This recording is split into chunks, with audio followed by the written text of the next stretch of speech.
Many videos have been made about Funimation, the once anime dubbing juggernaut that went completely south. From its own channel to home video to owning most of the Japanese anime catalog, Funimation went from one big monopoly too big to fail, only to be shut down by Crunchyroll. Now, how did this all happen? Also, what is really the history of this company? Tune in today on Funimation. Illuminating television.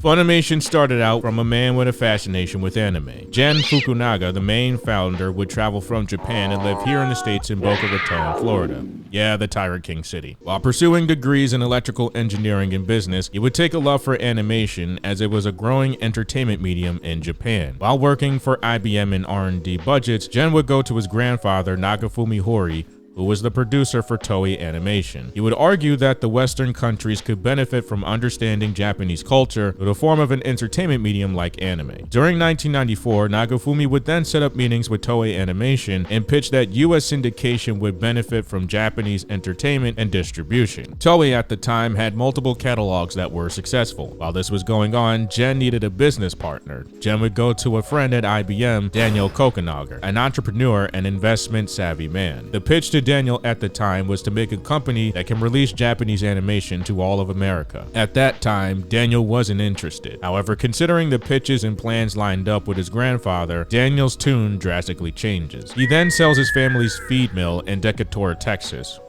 It's in nowhere, Texas, trust me. The other thing to worry about was what the name of the company would be. Gen would have a problem. The names he would come up with were already taken by copyright patent. Plus, as he would put it, he didn't want to take himself too seriously as a company. By 1994, Gen would found the company as Funimation Productions, emphasis on the word fun.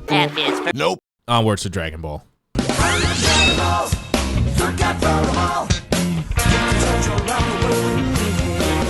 At the time of conception, Dragon Ball was already a success in Japan by Toei Animation. The show would garner $30 million on international distribution. Gen believed that moving while the iron was hot was important at the time to make it a huge success. In 1989 to 1990, Harmony Gold USA was the first to release the dub in English for the States. Harmony Gold would also be responsible for not only changing scripts, but almost changing Goku's name to Zero. A movie which was 3 episodes and 2 movies compiled into one big motion picture was canceled due to American audiences rejecting it without hesitation in a test simulation. However, the show was doing good ratings even on Hawaii station Nippon Golden Network, which aired 6 a.m. on Tuesdays from 1992 to 94. Funimation by 1995 would acquire the Dragon Ball series as their first asset. As Gen would call it, the Japanese Mickey Mouse. Now, in my opinion, I would call it an alpha male cartoon soap opera. You know, like Young and the Restless, but with fists and power-ups. Not that I would know anything about the Young and the Restless.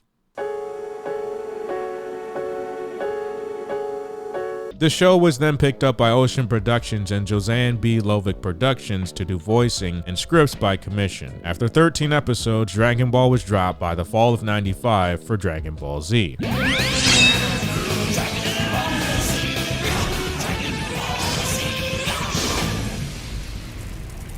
After the failure of Dragon Ball, many companies bowed out of Dragon Ball the Classic for the edgier sequel Dragon Ball Z. Adapted from the 325-chapter manga series, Funimation would move ahead with licensing in 1996. However, Dragon Ball Z would have various channels it was broadcasted on in the States already. The scale it was on was minuscule, airing on various channels in the country and on different time slots when kids weren't tuning in at all. Funimation would again commission Ocean Productions. In addition, Ocean would partner with Saban Entertainment as co-production and Pioneer Entertainment for home video distribution. The theme song Rock the Dragon was then commissioned and sung by Saban artist Jeremy Sweet.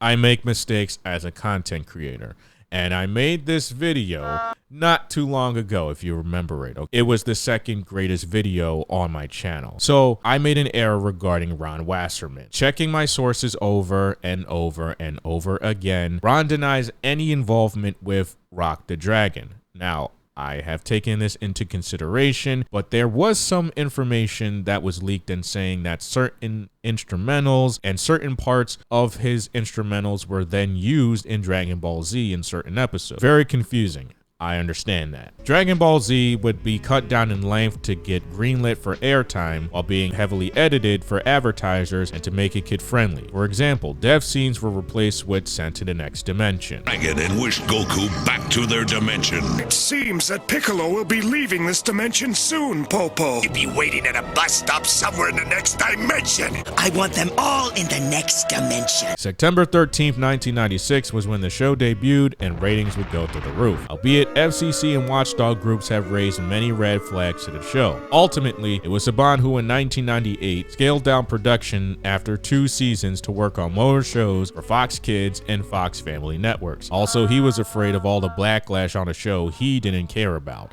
Then why even carry the show? Money! By August 31st of 1998, Dragon Ball Z then went on to Cartoon Network's Toonami block. After the show's cancellation for a few months, Funimation would take full control of the dub and most episodes would be uncut during the Tom era. Hold up. Now, did you guys know in 1999, Funimation Productions partnered with Chuck E. Cheese to make this VHS video called Chucky and the Galaxy 5000? It was released on October 5th, 1999.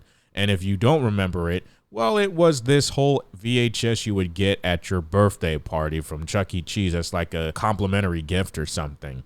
And then it got released in Toys R Us months later. Now, if you guys don't remember it, maybe just look at this real quick. Oh, we could all get jobs. You know, I saw a help wanted sign down at the Chicken Palace. I don't think so. The galaxy's for you. The galaxy's for me. The galaxy's for you and me. How would you like to roost at our pod? Yeah, we have maximum celebrity status, coupled with ultimate physical strength. Yeah. Oh, please. You buffed out buffoons can go jump in the lake for all I care. Why can't he see the real me? He doesn't even know who I am. Fun fact, you can actually watch this on Crunchyroll. It's considered anime. I'm just saying. You didn't know that, right?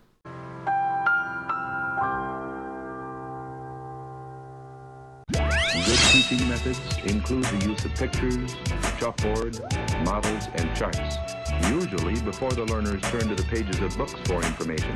After the blow-up of the Dragon Ball series from the late 90s to the 2000s, Funimation would acquire more IPs such as Yu Yu Hakusho, Cowboy Bebop, Case Closed, Shin-Chan, just to name a few. Funimation and Olympusat would collaborate in 2005 to launch the FUNimation Channel. It would be considered by Funimation the first 24-hour anime network without the use of American blocks by Toonami, Kids WB, or Adult Swim, albeit Anime Network by AD Vision beat them by 3 years prior. Shows back in the heydays of the Funimation Channel range from Negima, Revolutionary Girl Utna, Haringu, His and Her Circumstances, Koducha, Beck Mongolian Chop Squad, Goated, Tekchi Muyo GXP, and some other IPs that were claimed under Funimation. The problem was too many reruns. Since most animes were only 26 episodes and got switched out whenever viewers got tired of watching it, the Funimation Channel would leave a distaste in viewers wanting more from the channel. It didn't help that even retro anime was played ad nauseum. It got so bad, many cable carriers would discontinue it, all the while aiming to change up lineups on the block to more modern titles such as Moon Phase, School Rumble, Soul Eater, and Ouran High School Host Club. Still receiving low ratings, it would ultimately shut down. On December 31st of 2015, Olympusat would drop out of the venture and move on to launch Toku, which would then replace the Funimation Channel.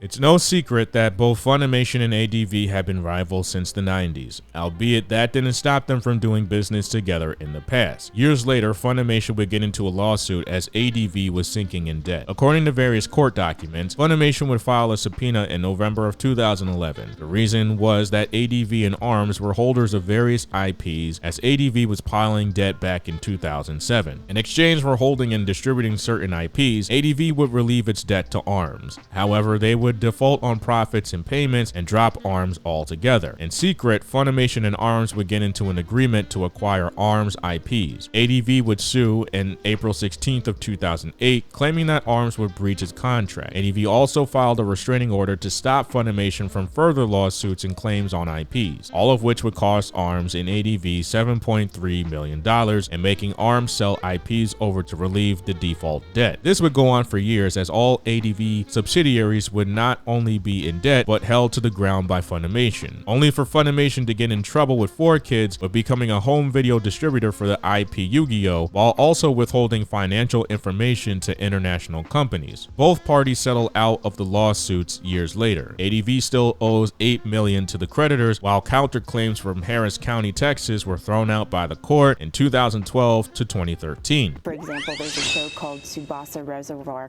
Chronicles, and I'm one of the leads, and my name does not appear on the box, but Vic Mignogna's name does. Funimation was always good at hiding its controversies, mainly due to the fact that during the beginning of dubbing, there were only 10 of the same voice actors. On top of that, these were fans of anime doing the voiceover work. However, many voice actors would come out against Funimation's working environment. During the 90s, Ben Daskin would point out during the beginning of the dubbing session recordings, there were no vocal protections, meaning if they blew out their vocal cords doing certain things like screaming, grunting, and other sound effects, that would be the end of their career. There were also no time limits on when to record. While on the Dragon Ball dubbing end, there were many recordings of homophobic and sexist dialogue by actors Son Schemmel and Chris Sabat pushed under the rug until exposed by Nick Rakita. SAG-AFTRA would not get involved with anime as they would consider it a niche and not a big factor in the industry, considering the fact that anime itself was a growing billion-dollar industry being recorded by Hollywood at that time. Contracts and union regulations did not come into play until years later. Sure, there are some voice actors, people in the industry. They feel like it's necessary to try to undermine me.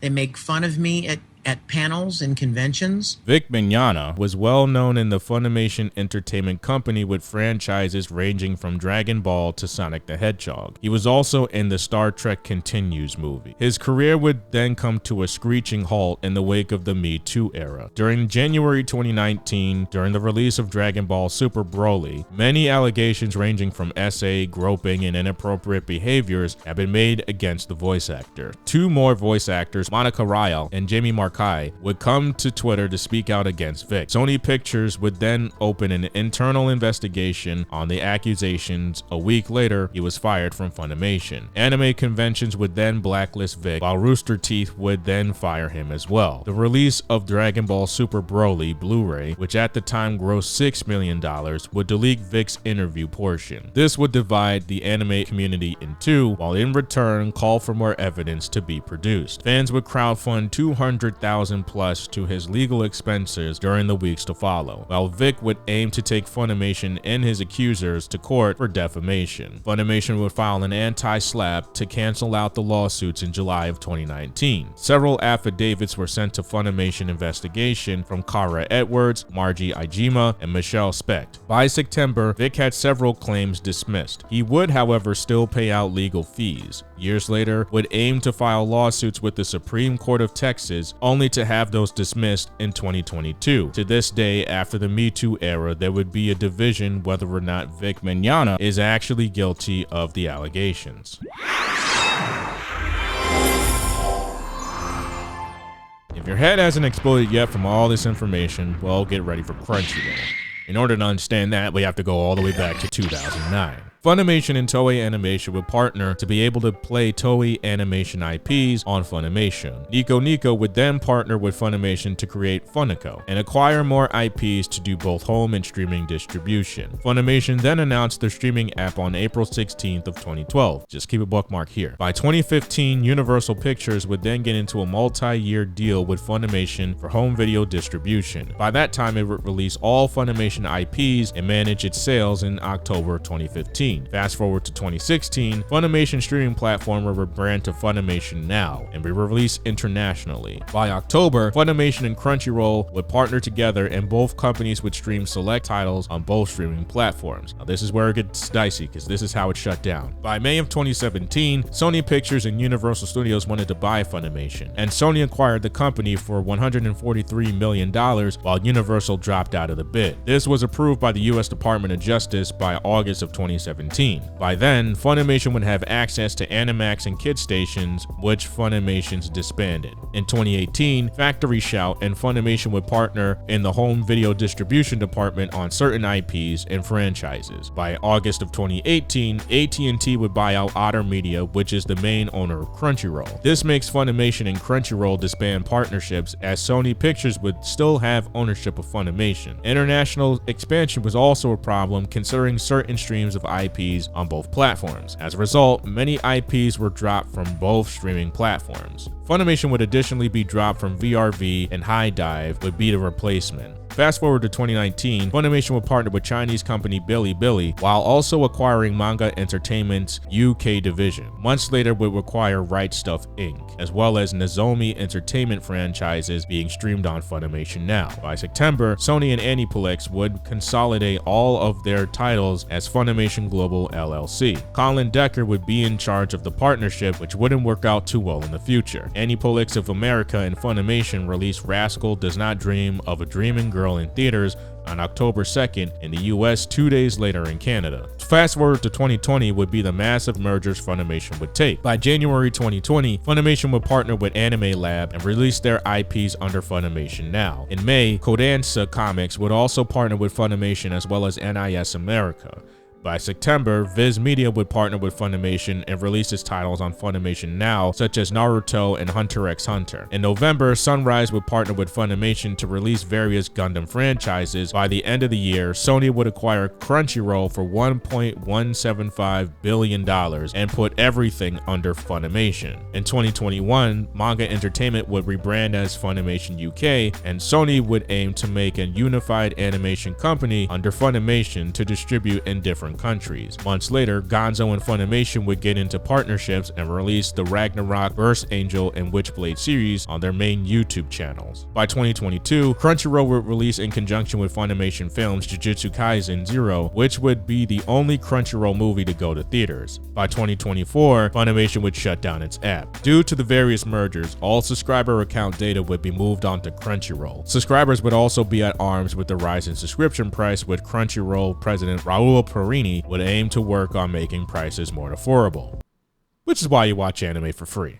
Funimation is in the toilet, with made too many mergers, bought out by its own competition, and reduced to being moved on to its partner company. While having back-end deals with various dubbing companies, it was only a matter of time before Funimation saw its fate. Anime fans from around the world have lost faith and Funimation, not only because of the scandals and constant merging, albeit companies like Aniplex and Viz Media have been ramping up major anime titles and making Funimation non-existent. With various ways to watch anime for free and have choice between sub and dub, having the Funimation app seems pointless to many people in trying times of paying for streaming services. While content-wise, outside of Dragon Ball and One Piece, Funimation has a lot of manga to anime shows that only saw 26 episodes and ended there. Now, for those of you who do like Beck Mongolian Chop Squad, unfortunately, the main author, Harold Sakuishi, he's not gonna do Beck Mongolian Chop Squad again. Although he's been out of the game for years,